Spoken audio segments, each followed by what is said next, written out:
Hello students, और आज हम बात करेंगे एक्सरसाइज 1.2 के इंट्रोडक्शन पे of chapter 1 sets of class 11th maths NCERT.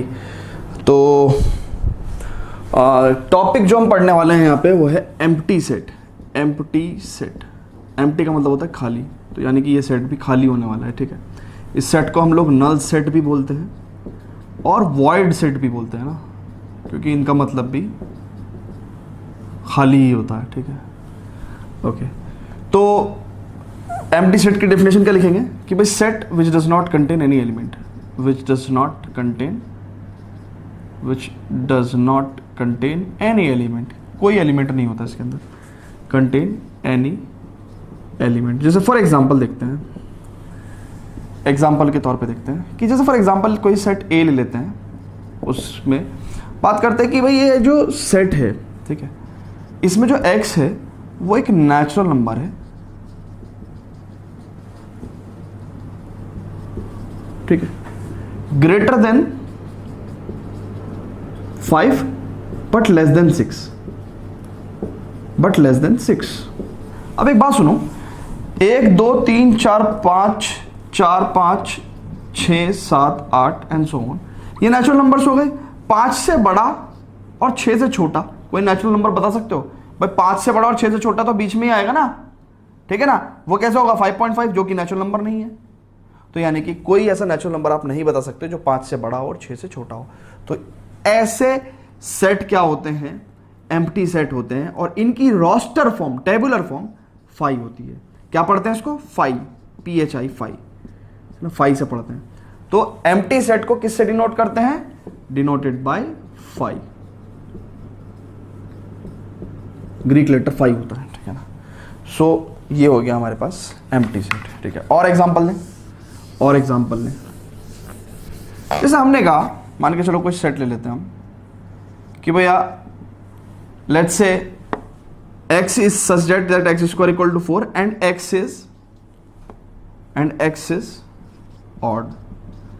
अब आपने इसको सॉल्व किया है ना कि भाई x स्क्वायर इक्वल टू 4 क्या देगा हमें? x इक्वल टू प्लस और माइनस 2 देगा। बट वो कह रहा है कि साथ साथ x ऑड भी है। अब ऐसा कोई x ऑड नंबर नहीं बता सकते आप, ठीक है ना, जिसका स्क्वायर 4 हो। कोई ऑड ऐसा नंबर बता सकते हो, ऑड नंबर जिसका स्क्वायर 4 भी हो? तो यानी कि ये दोनों बातें एक साथ सही नहीं हो सकती, इसलिए इसका भी आंसर क्या होगा? ये भी एम्प्टी सेट है। ठीक है ना। तो ये हम देख, सेट बिल्डर फॉर्म तो ये तो है ही, ये तो जिस क्वेश्चन में, ये तो सेट बिल्डर फॉर्म है ही। रोस्टर फॉर्म क्या होती है एम्प्टी सेट की? Directly phi. ठीक है, तो ये रोस्टर फॉर्म हो जाती है। और एग्जांपल ले सकते हैं, ठीक है। जैसे फॉर एग्जांपल मैंने आपसे कहा कि भैया even prime number greater then 2, x is even prime number greater then 2। ये ऐसे एग्जांपल मैं लेना नहीं चाहता, क्योंकि फिर आपको पहले तो प्राइम नंबर बताओ, है ना, नहीं तो आपको फील नहीं आता। ठीक है, प्राइम नंबर वो होते हैं जो 1 से बड़े होते हैं, है ना, एंड आर नॉट, है ना, नंबर, प्राइम नंबर यार लिखना पड़ेगा। प्राइम नंबर बोलते हैं number greater than 1, number greater than 1 and are not divisible by any number other than 1 in itself. एक और उस नंबर के अलावा वो किसी भी नंबर से डिवाइड नहीं होता, है ना। तो जैसे फॉर एग्जांपल 2 हो गया, 3 हो गया, 5 हो गया, 7 हो गया, 11 हो गया, ये सब प्राइम नंबर है, ये किसी भी नंबर से डिवाइड नहीं होते, है ना, अपने और एक के अलावा। सो 2 से बड़ा कोई भी इवन प्राइम नंबर नहीं होता। 2 is the only even prime number, 2 is only even prime number. तो जब ये 2 अकेला इवन प्राइम नंबर होता है, तो जब अकेला इवन प्राइम नंबर है तो उससे बड़ा इवन प्राइम नंबर हो ही नहीं सकता, है ना। x is even prime number greater then 2, 2 से बड़ा इवन प्राइम नंबर हो नहीं सकता। तो सी का आंसर भी क्या लिखेंगे हम लोग? 5। ठीक है, जैसे अगर मैं आपसे कहूं कि भैया एक सेट ले लेते हैं, है ना, और आपकी क्लास में मैं कह रहा हूं कि अभी फिलहाल जिस क्लास में आप बैठे हैं, ठीक है ना, 11th में, और मैं कह रहा हूं कि x is what? x is class 10th student, sitting in class 11th। तो ऐसा कोई स्टूडेंट क्लास 11th में मिलेगा आपको जो क्लास 10th का हो? नहीं मिलेगा। तो ये डी सेट क्या होगा? 5 हो जाएगा, एम्प्टी सेट, ऐसा कोई सेट नहीं है, ठीक है। तो एम्प्टी सेट आप समझ गए होंगे, ठीक है। यही नल सेट है और ये भी वॉइड सेट है। ओके, आगे बताते हैं आपको फाइनाइट एंड इनफाइनाइट सेट। तो देखते हैं बेटा फाइनाइट और इनफाइनाइट सेट क्या है ना? फाइनाइट और इनफाइनाइट सेट। मेरे रब करने से पहले ना आप वीडियो को पॉज करके नोट कर लिया करो, ठीक है ना। वैसे तो मैं इंस्ट्रक्शन दे देता हूँ, बट अभी नहीं दी थी मैंने, तो इसलिए कभी कभार ऐसा हो जाता है। तो finite and infinite set, finite and infinite set, जैसा कि इसके नाम से पता चल रहा है, फाइनाइट सेट में फाइनाइट एलिमेंट्स जिनको हम काउंट कर सकते हैं, 10, 20, 10,000, 15,000, 20,000, 50,000, है ना, काउंट कर सकते हैं। फाइनाइट का मतलब होता है कि भाई हम लोग जिसको काउंट कर सकते हैं, काउंटेबल नंबर्स। और इनफाइनाइट को हम काउंट नहीं कर सकते, अनकाउंटेबल नंबर, ठीक है ना। तो जिस सेट के अंदर काउंटेबल नंबर ऑफ एलिमेंट्स होते हैं, है ना, तो फाइनाइट सेट की डेफिनेशन लिखेंगे। फाइनाइट सेट की डेफिनेशन क्या है? Set containing countable number of elements, countable जिनको हम काउंट कर सकते हैं, countable number of elements are called finite set, है ना। Sets containing countable number of elements are called finite set, ठीक है। एंड इनफाइनाइट सेट कैसे होते हैं? सेट्स कंटेनिंग इनफाइनाइट, अनगिनत, uncountable numbers of elements, uncountable number of elements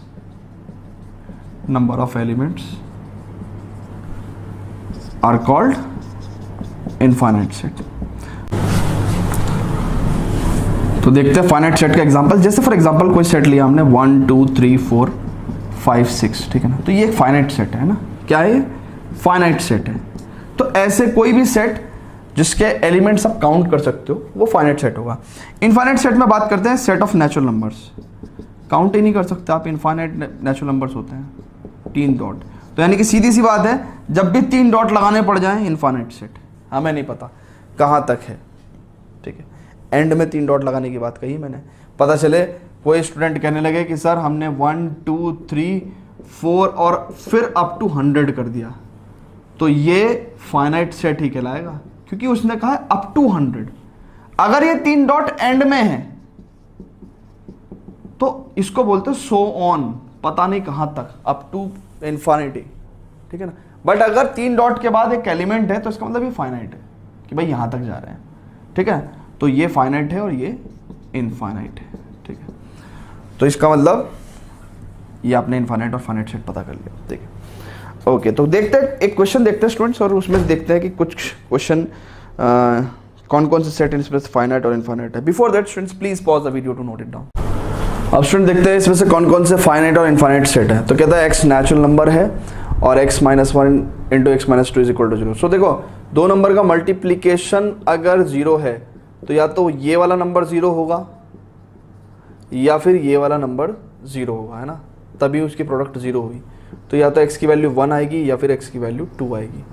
तो यानी कि इस पर्टिकुलर सेट में तो 2 ही एलिमेंट्स आए, तो ये तो फाइनाइट है बेटा, साफ साफ बता दोगे यार आप, है ना। वैसे तो मैं साफ सफाई का बड़ा ध्यान रखता हूँ, बट कभी कभार पेल देता हूँ मैं भी, फाइनाइट। ओके, और खासकर जो काफ़ी स्टूडेंट्स के साथ प्रॉब्लम ये होती है कि वो कमेंट लिखते हैं कि सर प्रेजेंट कैसे करना है, क्वेश्चन को लिखना कैसे, तो मुझे इसलिए भी साफ लिखना पड़ता है, ठीक है।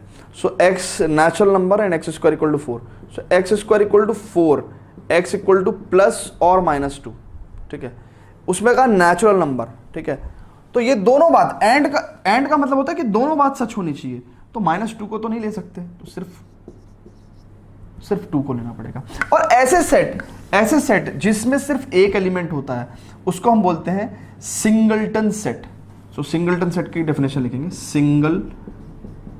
सिंगलटन सेट, ठीक है। Set containing only one element, one element, ठीक है। ओके, सो ये फाइनाइट है, ऑब्वियसली फाइनाइट है। x is natural number and 2x minus 1 is equals to 0। So देखो x नेचुरल नंबर होना चाहिए और ये कंडीशन भी सेटिस्फाई होनी चाहिए, इक्वेशन x इक्वल टू 1/2। सो इस इक्वेशन को सॉल्व करने से x की वैल्यू हाफ आ रही है, हाफ एक नेचुरल नंबर नहीं है। तो ये दोनों बातें कभी भी एक साथ, मतलब कभी भी एक साथ क्या हो सकती है, सच नहीं हो सकती है ना। या तो नेचुरल नंबर ना कहते लेकिन नेचुरल नंबर भी होना है और इस इक्वेशन को भी सेटिस्फाई, तो यानी कि दोनों बातें एक साथ सच नहीं हो सकती। तो ऐसा हमारे पास कोई भी x नहीं आएगा, और ऐसा कोई भी x नहीं आएगा तो यानी कि कोई ऐसा सेट होगा नहीं, यानी कि एम्प्टी सेट, ठीक है। तो एम्प्टी सेट आपका फाइनाइट होता है, इनफाइनाइट? डेफिनेटली फाइन, क्योंकि एम्प्टी सेट में 0 एलिमेंट्स होते ही नहीं है। 0 को हम काउंट कर सकते हैं, है ना। इनफैक्ट 0 तो काउंटिंग नंबर में भी नहीं आता, बट दिस इज फाइनाइट, ठीक है ना। हम काउंट तो कर सकते हैं ना कि भाई कुछ नहीं है, ठीक है। तो finite, x belongs to n and x is prime number. तो यहां पे इस बात को लिखेंगे कि this is empty and empty set is considered as finite. Empty set is considered as finite. Okay, x natural number होना चाहिए और x प्राइम होना चाहिए। तो जितने भी प्राइम नंबर्स होते हैं वो सारे नेचुरल नंबर ही होते हैं भैया, ठीक है। तो यानी कि ये बात जो है सही है, और प्राइम नंबर्स अनगिनत होते हैं, तो यानी कि दिस इज इनफाइनाइट सेट, यानी कि 2, 3, 5, 7, 11 और ये चला जाएगा, ठीक है ना। तो this is infinite set. Okay, x natural number होना चाहिए और ऑड होना चाहिए। तो यार ऑड नेचुरल नंबर्स तो कितने सारे हैं, ये देखो। तो ये कितना हो गया, ये भी इनफाइनाइट सेट हो गया, ठीक है। तो चलते हैं आगे, बात करते हैं इक्वल सेट्स पे। Before that, students, please pause the video to note it down.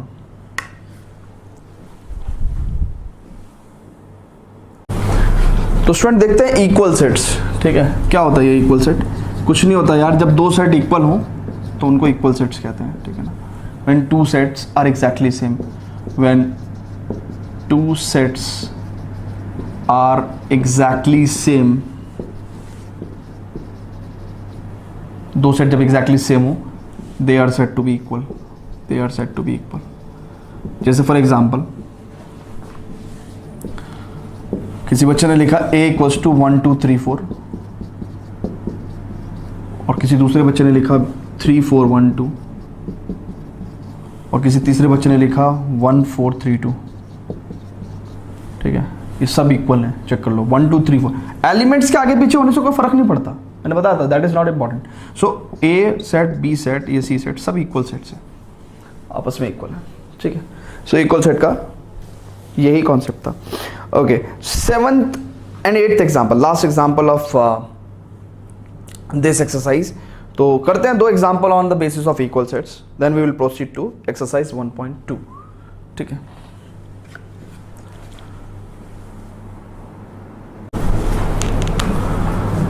Okay students, तो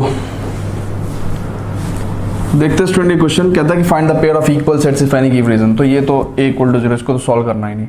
देखो ये सेट सॉल्व नहीं कर सकते हम यार, कि 15 से बड़ा और 5 से छोटा नहीं सॉल्व कर सकते हैं। 15 से बड़ा और 5 से छोटा कुछ हो ही नहीं सकता। 5 सुनो, एम्प्टी सेट को, एम्प्टी सेट जिस सेट में कुछ नहीं होता उसको 5 से डिनोट करते हैं। कुछ स्टूडेंट्स ऐसे भी कर सकते हैं कि 5 को भी ब्रेसेस में रख दिया, ऐसे नहीं, है ना, ऐसे नहीं करना। तो आपको इसको सिंपल 5 लिखना है, कभी आप ऐसे लिख दो। एम्प्टी सेट का ये सही रिप्रेजेंटेशन है ना, ये गलत है। सो 15 से बड़ा और 5 से छोटा कोई नंबर हो नहीं सकता। तो 5, यहां से c की वैल्यू हो गई 5, यहां से d की वैल्यू हो गई प्लस और -5, तो यानी कि -5 + 5, ठीक है। Okay, x is an integral positive root of the equation this, so x² - 2x - 15 के इंटीग्रल पॉजिटिव रूट्स देखने हैं हमें। तो देखते हैं भैया कितना हो जाएगा। 5 3 = 15, राइट। so x - 5 और +3 x - 5, so x की वैल्यू हो गई -3 और 5। अब क्योंकि उसने कहा था कि x is an integral positive root, तो x के 2 रूट आए, देखो इसी क्वेश्चन के 2 रूट आए, x की 2 वैल्यू आई है ना, 2 रूट्स, लेकिन इसमें से इंटीग्रल वैल्यू कौन सी है, दोनों है, दोनों इंटीजर्स हैं। पॉजिटिव इंटीजर कौन सा है, पॉजिटिव इंटीजर तो सिर्फ ये है, तो पॉजिटिव इंटीजर वैल्यू ही लेनी है हमें रूट्स की, तो यानी कि ई सेट में सिर्फ एक एलिमेंट होगा, दैट इज 5। ठीक है, बस अब तो आप देख के बता सकते हो यार, बच्चे का खेल है। ठीक है, क्या कि कौन कौन से इक्वल है, देखो सिर्फ और सिर्फ सेट सी और सेट ई इक्वल है, इसके अलावा कोई भी सेट आपस में इक्वल नहीं है, आप चेक करके देख सकते हो। ठीक है, तो ऐसे ही करना था आपको। ये करते हैं एक और question. Before that students please pause the video to note it down.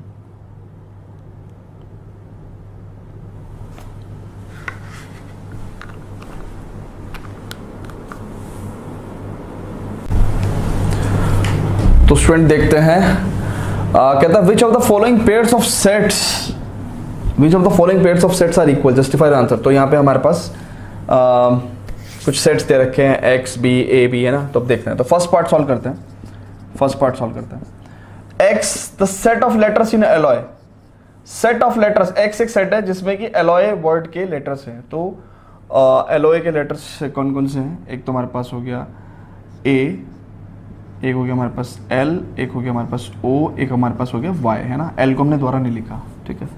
और मैंने जैसे कि आपको बताया था कि जनरली किसी वर्ड के लेटर्स को हम लोग कैपिटल में लिख लेते हैं, अगर आपको इसको स्मॉल में भी लिखना था तो भी कोई दिक्कत नहीं है, ठीक है, कोई दिक्कत नहीं है, ठीक है। क्योंकि जनरली वो वर्ड को भी आई थिंक कैपिटल में लिखते हैं, हाँ उन्होंने लिखा भी है एलॉय, तो जब वर्ड कैपिटल में दिया हुआ हो तब तो स्पेशली आप जो है कैपिटल लेटर में ही उनके लेटर्स को लिखेंगे। सो बी जो है वो सेट ऑफ लेटर्स लॉयल है, सो एल ओ वाई ए, एल रिपीट नहीं करेंगे, ठीक है ना। सो लोया एंड एलॉय। सो अगर आप देखो ध्यान से तो ये सेम सेट है, ऑर्डर तो आगे पीछे हो गया, सेम सेट है, तो x इक्वल्स टू बी, ठीक है। सेकेंड पार्ट देखते हैं इसका, कह रहा है a n belongs to Z, n एक इंटीजर है और एन स्क्वायर की वैल्यू लेस देन और इक्वल टू 4 है। सो एन इंटीजर्स होते हैं, इंटीजर्स कौन से होते हैं, -3 -2 -1 0 1 2 3, है ना, यही तो होता है बेटा इंटीजर्स, ठीक है, बिना पॉइंट वाले नंबर। तो n square is less than और equal to 4, so n square is less than और इक्वल टू 4।